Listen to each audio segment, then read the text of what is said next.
Eu sou a professora Eline e hoje estou aqui para discutir com você um pouquinho de farmacologia.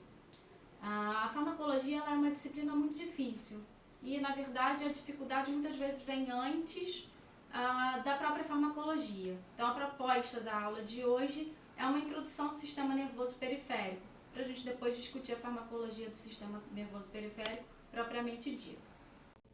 Vamos lá, então, às nossas divisões do sistema nervoso? Anatomicamente, o sistema nervoso está dividido em sistema nervoso central, que é composto de encéfalo e medula espinhal, e sistema nervoso periférico, que compreende os gânglios e os nervos. Nesse sistema nervoso periférico, a gente tem ainda uma divisão que é a aferente, que é a informação que vem do sistema nervoso periférico em direção ao sistema nervoso central, que é a sensibilidade, e a divisão eferente, que é o nosso foco, que é então a informação que vem do sistema nervoso central em direção à periferia, aos órgãos-alvo lá na periferia. A gente aqui tem a divisão funcional, né, em sistema somático. O sistema somático ele é voluntário, tá? Então ele vai levar a informação para a musculatura estriado-esquelética, lá na junção neuromuscular, tá? Então é controle voluntário. E o sistema nervoso autônomo, que é de funcionamento involuntário. Então a gente vai ter o que vai ser trazido do sistema nervoso central para os órgãos periféricos, e o nosso foco autônomo hoje é o sistema parasimpático e sistema simpático. Então, o que acontece, então, nessa transmissão eferente? Eu tenho, então, a saída lá do tronco cerebral ou da medula espinhal em direção à periferia. A primeira parada é a sinapse ganglionar. Então, lá no gânglio, a gente tem que lembrar que eu vou ter sempre a transmissão química vai ser mediada por acetilcolina. Independente da resposta ser simpática ou parasimpática, na sinapse ganglionar, meu neurotransmissor é acetilcolina, e na célula pós-sináptica, eu vou ter então a presença do receptor nicotínico de acetilcolina. Então, eu tenho potencial de ação, impulso elétrico, que resulta num potencial químico, na liberação do neurotransmissor com uma resposta pós-sináptica. No caso do gânglio, quando é o ramo parasimpático, esses gânglios estão próximos ao órgão efetor. No ramo simpático, esses gânglios estão próximos à medula. Bom, o que vai acontecer na parte pós-ganglionar? Então, aqui, receptor nicotínico acionado, ele abre um canal de sódio, a gente vai gerar novamente um potencial de ação nesse neurônio pós-ganglionar, que vai resultar de novo numa resposta química, com liberação do neurotransmissor. Nessa segunda etapa, a liberação do neurotransmissor e a resposta ou efeito vão depender de qual ramo foi acionado, se foi o ramo simpático ou se foi o ramo parasimpático. Antes de estudar as respostas, vamos entender um pouco quais são os receptores. Então, no sistema parasimpático, que também é chamado de colinérgico, meu neurotransmissor é acetilcolina.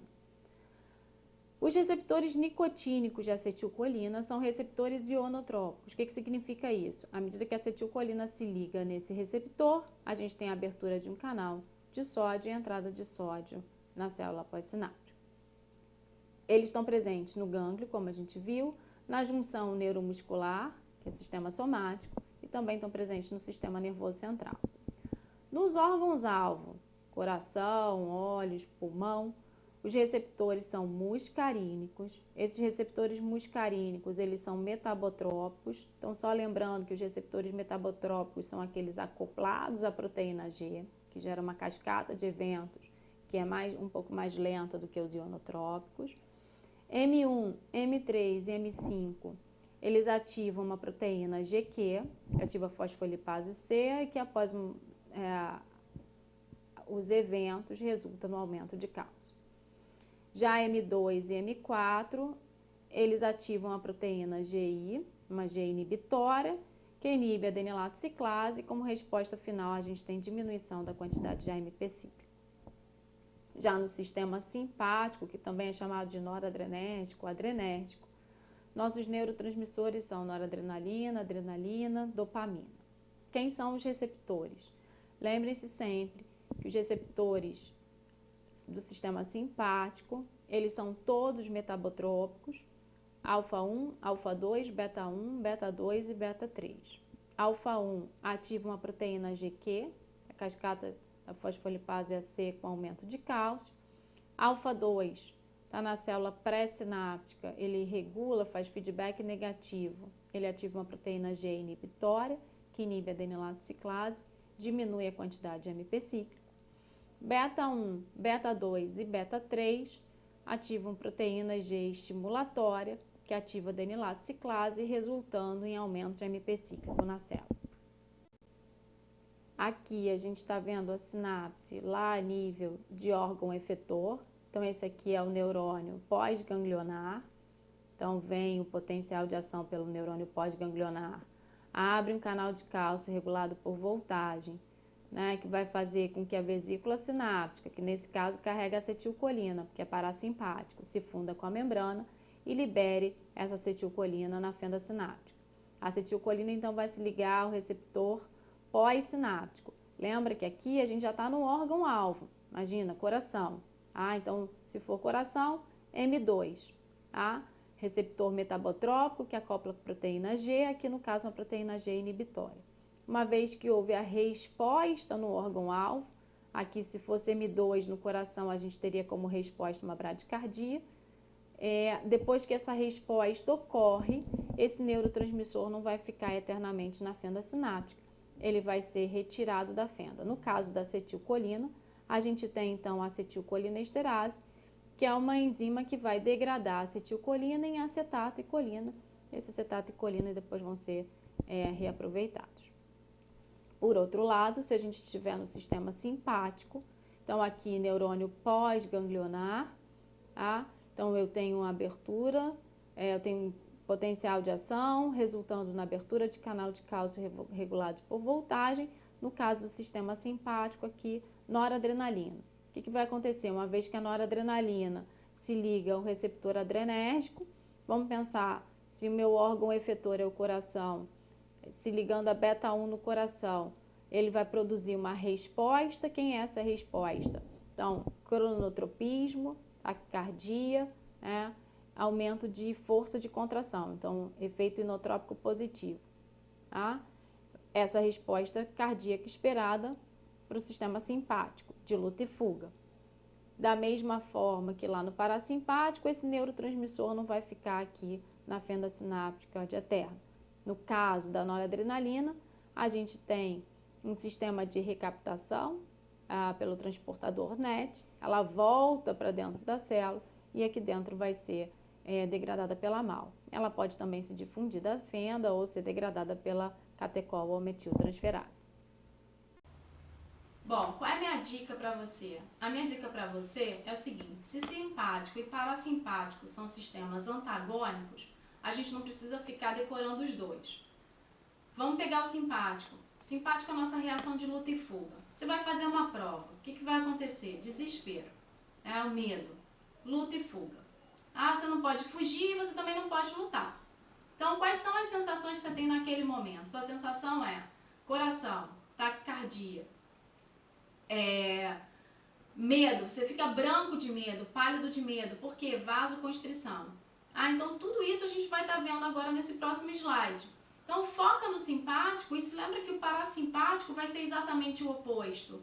Então no parasimpático é o da calmaria. Então seu coração vai estar com bradicardia, você vai estar recompondo, se alimentando, salivação. Um é antagônico ao outro. Então, aqui a gente vai, então, analisar simpático, que é o de luta e fuga. Então, quais são as respostas do simpático? A gente tem que ter isso na cabeça, Então, no olho, alfa 1 faz midríase.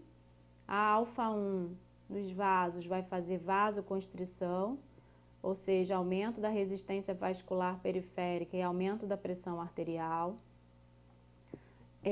Alfa 2, ele é pré-sináptico, então ele faz retroalimentação negativa, feedback negativo, ele inibe a liberação de neurotransmissor, por isso que ele é uma proteína G inibitória, tá?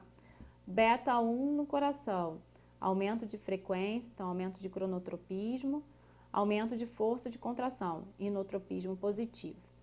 Beta 2 nos vasos faz vasodilatação, embora alfa 1 prepondere sobre alfa 2, e brônquios, tá? No pulmão, beta 2 medeia, então, broncodilatação. Do outro lado, a gente tem o parasimpático, então, que é conservação de energia. Nos olhos, o parasimpático, então, regula o contrário do simpático. Então, se lá era assim, midríase, aqui a gente vai ter miose, acomodação para a visão próxima. Tá? Se a gente está falando de conservação e energia, a gente está falando de alimentação, a gente vai ter saliva abundante, líquida. Tá? No trato gastrointestinal, a gente vai ter aumento de secreção, a gente vai ter aumento de peristaltismo e diminuição do tônus dos esfíncteres. Nos brônquios, a gente vai ter, então, pulmão faz broncoconstrição com aumento de secreção. Na parte cardíaca, M2, ele resulta em bradicardia, então, diminuição de frequência cardíaca e diminuição da pressão arterial. No endotélio, ele promove liberação de dióxido nítrico e relaxamento do endotélio. Na bexiga, a gente tem diminuição do tônus do esfíncter e aumento do tônus do músculo detrusor. Bom, esse vídeo então tem a intenção de ajudar você a entender a parte inicial, né, que é a fisiologia do sistema nervoso periférico, para depois entender no próximo vídeo a farmacologia propriamente dita.